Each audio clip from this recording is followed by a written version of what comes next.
Bruno Bessori joins us today. Bruno is the biology professor at Winona State University, and today we're going to talk about dirt, though. I guess that's part of biology too, isn't it? A little bit. Well, it's soil. Soil. It's not dirt, it's soil.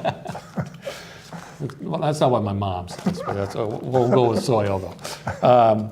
So we're going to talk about an event that's going to be coming up at the Stony Point Gardens, and I don't know if everybody's familiar with that or not. Some people that have lived in Winona a while might know it better as kind of the site of where the old municipal dump used to be, up on top of the bluff there. Correct. And tell us a little bit about what people are going to learn there. What are you going to be talking with people about?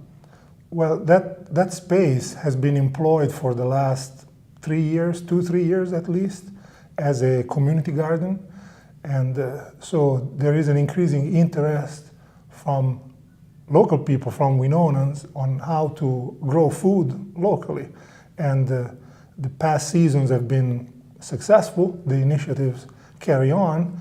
Now the community of gardeners is beginning to ask questions on how to improve their practices, how to improve their food production activities.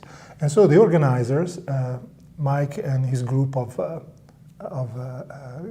gardeners, in partnership with Winona County, are organizing for Saturday, April 26th, which is the celebrations in town of Earth Day, which is going to be next week, but for obvious organizational reasons has been postponed to the weekend, a program on soil health.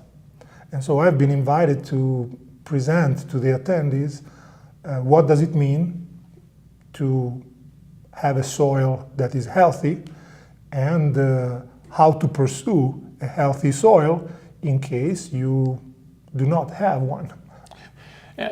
Typically, do you find that the soil around this area are pretty good? I imagine the soil is a lot different from here in town as to compared to what it is up on the bluff. Absolutely. Soils can be extremely diverse.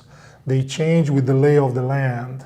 They change with their exposure to certain factors that may have contributed over long periods of time to their formation.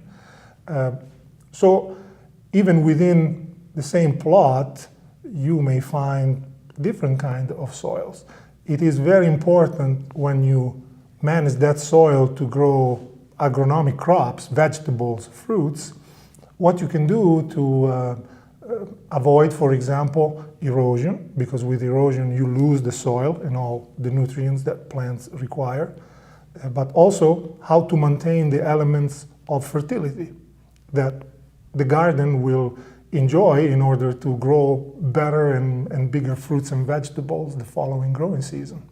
I know some of those things, and you may touch on this in your talk too, is to plant legumes that will help put nitrogen back into the soil, and sure. And the composting, I imagine that also helps build your soil up. Absolutely. Part of maintaining a soil in healthy conditions is to plan the garden in a way that you have a good rotation system. So certain crops are very well known for removing certain kind of nutrients. Other crops, like you mentioned, the legumes, are very good for adding certain nutrients. So the gardener, the farmer, learns about these things and begins to organize a system of rotation within the garden so that the fertility is maintained more sustainably without having to rely heavily on synthetic fertilizers.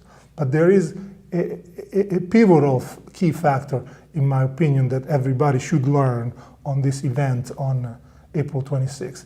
Increasing the content of stable organic matter in the soil is the key for success in maintaining a healthy soil. And then, of course, more amplification and explanations on what this means will happen during this workshop. And then I know to find out what your soil is like, to kind of figure out your starting point on building your soil, Jeff Overgaard is going to be there from Winona County. He's going to talk about soil testing and that whole process. Yes, Jake Overgaard, absolutely. Yeah, a parameter that is normally a key factor on making any decisions on what to do on a soil to make it healthier is to learn, for example, the value of the pH. So this event is coming up on Saturday, April 26th, and we encourage everybody to go on and learn a little bit more about how to get their garden to produce a little bit better. Absolutely. Yes. The only thing I would like to add is please, if you come to this program, bring your chairs because we will be in the field. And so if you need to sit down, there are no benches or chairs provided. Please bring your own. Okay, thank you so much. Thank you.